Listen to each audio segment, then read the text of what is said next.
What's up? Do you need to replace the speakers on your Dell XPS 9315? Well, I'm gonna show you how. Also, you can click the top right of the screen to find this part or tools or additional help on our website, including written step-by-step tutorials with detailed images.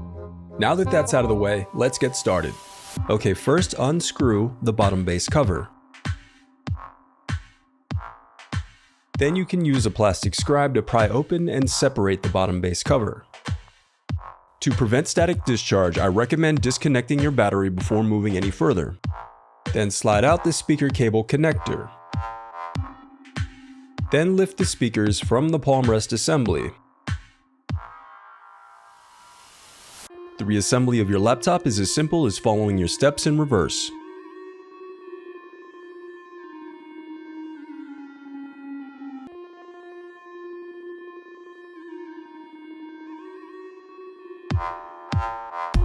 If you still need help, you can visit partspeople.com and view printable DIY instructions to help you along the way. We also have playlists of thousands of Dell tutorials for hundreds of different models, so keep checking back.